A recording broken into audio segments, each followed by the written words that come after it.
Let's go, girl. Eu já peguei no mercado imobiliário mulher que não sabia que o seu imóvel estava irregular, mulher que morava na casa da sogra, que morava no puxadinho. Eita! E tem uma música que fala que essa casa ela fica na Rua dos Bobos, número 0. Eita! Pega ali, né? Pois é. Então, a gente vai falar sobre regularização imobiliária. Se você quer saber se você mora no mesmo terreno do sogro, se você mora, o que você vai fazer? Nós vamos ter uma especialista fantástica logo subindo ao palco, que é a Gabriela Longo. E tem uma música que combina com isso. Quem conhece, canta. Era uma casa muito engraçada, não tinha teto, não tinha nada, ninguém podia dormir porque na casa não tinha dormir na rede, porque na casa não tinha parede. O quê?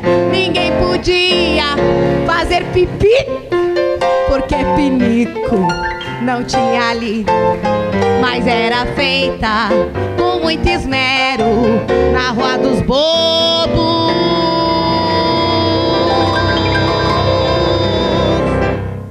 Número 0. Gabriela, passa ao palco. Gente, tô achando que eu sapateio, gente. É normal, tá? Então, Gabriela, vamos falar sobre a importância de ter um imóvel regularizado, a importância de saber, né, na documentação que aquele imóvel é seu, é meu, enfim. Conta pra nós. Vamos lá. Boa noite, mulheres maravilhosas. Que lindo ver essa Casa da Cultura cheia assim. Bem bacana. Posso quebrar o protocolo da minha fala? Pode, o palco é seu. Nós falamos em casamento, em divórcio, em namoros prolongados, né? Vou contar uma coisa para vocês que aconteceu comigo.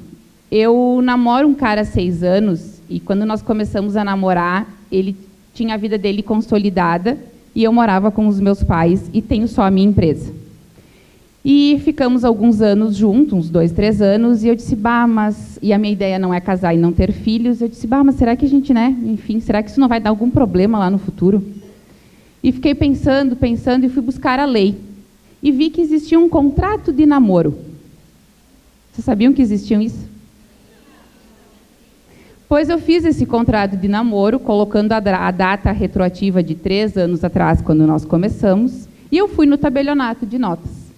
E falei, eu quero protocolar esse contrato, eu quero registrar. Mas isso não existe, só existe contrato de união estável. Eu disse, não, existe. Mas então, espera aí, que eu vou ter que falar com o tabelião, porque eu não tenho essa informação. Gente, aqui em Caxias do Sul, a gente nunca fez um registro de contrato de namoro. Foi lá no tabelião e o tabelião disse, sim, por incrível que pareça, existe, e as mulheres e homens não sabem disso. E eu fiz o meu contrato de namoro, com a data retroativa de quando nós começamos a namorar, com os bens que ele tinha, com os bens que eu tinha e queria adquirir, e que não ia ter divisão se caso nós chegássemos a se separar, e estava tudo bem. Então, isso deixa a gente tranquila e segura, né? Vai uma dica para as mulheres. Dica de ouro, dica de ouro. Vamos lá, Mi. E aí? Casamos, adquirimos os imóveis, e o que a gente faz agora? Agora vamos descobrir curtir? Se esse imóvel é regular. Vamos descobrir se esse imóvel é regular, né? E aí? Vamos descobrir se está no nosso nome, como é que tá a situação, né? Enfim, estamos falando em multiplicar nosso patrimônio. E os nossos bens também são patrimônios, né? E a gente pode multiplicar eles. E para a gente multiplicar eles, a gente precisa estar com eles regularizados. Tá? Por quê? Porque um imóvel regularizado, ele vale 40% a mais. E deste imóvel regularizado, valendo 40% a mais, a gente pode fazer com ele N coisas. Exemplo, falamos em consórcio. No momento que tu é contemplada numa carta de consórcio, você tem que estar com o teu imóvel regularizado para vender, para adquiri-lo, para colocar ele em algum negócio. Só que isso só é possível se ele estiver regularizado. E, além disso, a gente pode fazer garantias deles para adquirir outros bens, para adquirir um financiamento, para adquirir um empréstimo. Então, a gente tem muito aquela cultura, para que fazer? Eu vou deixar aquilo lá na gaveta, vai amarelar e tal. Não, gente. Hoje em dia, aquele imóvel que você tem, ou aqueles imóveis que você tem, você pode utilizar para fazer mais dinheiro, para fazer mais capital, para multiplicar o patrimônio de vocês. E como é que a gente sabe se isso está regularizado ou não? Como é que sabe se está regularizado? Muitos me dizem, mas Gabriela, eu pago IPTU. Ele está regularizado. Gabriela, eu tenho escritura. Tá, beleza. Você tem a matrícula? Você tem o registro de imóveis? Eu tenho a escritura, eu tenho tudo. Tá, posso ver? Pode. Uns têm só contrato de compra e venda e chamam isso de escritura. Tudo bem, não precisamos ter o conhecimento de tudo, mas precisamos buscar pessoas que conhecem essas informações. E umas têm só escritura. Gente, existe contrato de compra e venda, a escritura, que é aquele contrato de compra e venda registrado, e depois dessa escritura, que tudo isso é feito num tabelionato, a gente tem que ir para um cartório de registro de imóveis, aonde lá é feita uma matrícula, e lá que vai constar o terreno, primeiramente o terreno todo lá, enfim, medidas, tudo certinho, que muitas vezes tem divergência nessas informações e precisam estar regularizadas, com uma metragem correta. Em cima disso, tem que ter a construção que existe em cima do terreno. E lá vai constar quem é o proprietário. Então, só quem é dono é quem registra. Às vezes a gente acha que dono é outra. Não. Dono é quem está lá na matrícula. É aquela pessoa que vai transferir para mim. E outra coisa importante que eu gosto de falar, a matrícula, o registro de imóveis, é a nossa carteira de identidade do nosso imóvel. Porque lá vai constar de quem que era, se a pessoa casou, se a pessoa faleceu, se a pessoa vendeu. Então, tudo tem que estar atualizado neste documento. Então, deem uma olhada. Vocês têm imóveis, a sogra, o sogro tem, o vô, a avó, a mãe, o pai. Como está essa matrícula?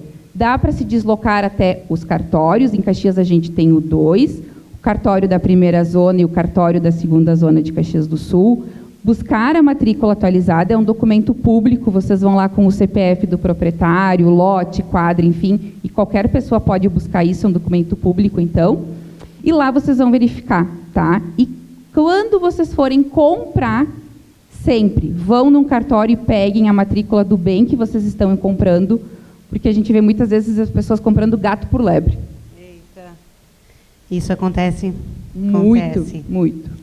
Casas no mesmo terreno. É possível obter 2 matrículas? Construir em cima da casa do meu sogro? Sim. Em Caxias, a gente tem uma metragem mínima de 360 metros quadrados de um terreno. Aqueles 12 por 30, tá? E não dá para fazer o desmembramento, que a gente chama, criar 2 lotes nesse, tá? Porque a lei diz que tem que ser 360.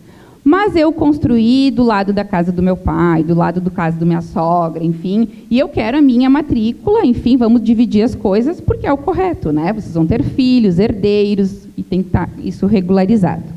Então, a gente cria um condomínio nesse terreno de 360 metros quadrados, tá? É um processo que a gente tem que fazer planilha diárias, passar por um cartório de registro, mas é possível, sim, aonde cada casa vai ter, sim, a sua matrícula individual e responde por aquilo individual. Quer passar por filho, quer vender, enfim. É como se fosse apartamentos. Cada um tem sua matrícula dentro de uma área de uso comum, enfim. Dá para se fazer isso também em terrenos com mais de uma construção. Isso se aplica em áreas de terra no interior também? Sim, também. Tem áreas grandes, inclusive eu estou com várias em Flores da Cunha, que eles têm uma área maior, de 2 hectares, enfim, daí a gente faz uma instituição de condomínio. É possível. Não regularizar em vida. O que acontece? Custa caro. Muito caro. Alguém já pegou inventário aí? As doutoras aqui podem me auxiliar. Custa muito caro. Porque, assim, claro, para regularizar um terreno, ele custa, mesmo em vida, tá, gente? Mas isso não tem escapatória, vai ter que ser feito, tá? E, claro, tem algumas questões que, tipo assim, o INSS depois de 5 anos caduca, em Caxias a gente tem o Caxias Legal, antes e depois de 2013. Enfim, cada caso é um caso, não tem uma receita de bolo, às vezes custa mais, às vezes custa menos, mas em algum momento da vida de vocês vão ter que fazer isso, ou os filhos de vocês vão ter que fazer, enfim. Depois da morte, a gente tem que abrir o inventário e tem um prazo, as doutoras que me dizem ali, tem um prazo para se abrir esse inventário, tá? Quando se abre o inventário, se joga todo o bem nesse inventário. E os bens precisam estar regularizados para serem divididos entre os herdeiros. Além de todo o custo normal, depois do falecimento, tem em torno de 8% a mais do imóvel, porque daí vamos para os impostos, cargas tributárias e tal. Então, pensa, você já está numa situação debilitada, porque perdeu o teu ente querido, enfim, né? A gente está já numa situação vulnerável. Temos que lidar com essas divisões que abalam nosso psicológico e às vezes a gente tem que, às vezes não, e temos que gastar muito mais um dinheiro que a gente não tem às vezes. Então, às vezes aquele bem adquirido vai ter que ser vendido para pagar a custa para regularizar ele que não ficou contigo. Então, é muito importante olharmos para isso, porque se a minha mãe e meu pai não olharem, eu não olhar, quem tiver filhos, no caso, os filhos vão olhar, alguém vai ter que fazer, gente. Não existe a cultura de Caxias, é meu, não vou dar bola, não quero fazer, não vou, enfim, deixa para depois e tal. Ok, pode deixar, mas alguém vai ter que fazer. E quanto mais tu deixa, mais caro fica. Eita, e qual o conselho que tu dá para as mulheres aí que estão pensando, que estão com patrimônios e querem regularizar o seu patrimônio, fazer um balanço de tudo isso? Bom, acho que já falado, né? É pegar, então, essa matrícula do imóvel e analisar ele, para ver se está tudo certinho. E olhar para isso também aqui de um pouco com outros olhos, né? Com uma forma de multiplicar o patrimônio deles. Isso, o imóvel irregular, ele impede, inclusive, na venda, ele limita muito na venda também. No caso, um imóvel hoje irregular, nem vender a gente não consegue. Tá? Porque quando você for vender e achar o comprador, e esse comprador precisar de dinheiros de bancos, essa transação exige o imóvel regularizado, senão o banco não te libera dinheiro. Então, nesse processo, tu já não consegue fazer a venda. E, porém, deixa ali em algum momento, quando eu achar o comprador, eu regularizo. Em Caxias do Sul, um processo de regularização de imóveis está demorando em torno de 8 meses. Quando tudo flui, tá? Quando as pessoas aceitam assinar, quando as medidas do terreno está tudo certinho, as medidas do terreno que eu falo aqui na matrícula tem que ter lote, quadra confrontante, vizinhos, distância de esquina, tem que estar tudo isso lá, tá? Depois nós vamos para a construção. Daí depois nós vamos para a Receita Federal. E daí depois nós vamos para o cartório. E nesse meio tempo, dependendo do processo, tem que passar no SAMAI. Então, tu pensa, eu estou querendo vender, às vezes, porque eu estou precisando daquele dinheiro. Daí tu achou o comprador e você não está com o imóvel regularizado. E daí tu chega para mim e diz, Gabriela, eu vendi, eu preciso dessa documentação para ontem. Oi? Não. Eita. E agora, falando sobre regularização, se o meu vizinho, o que pode impedir uma regularização de um imóvel? Né? Ou lindeiros, ou alguém da família não quer regularizar?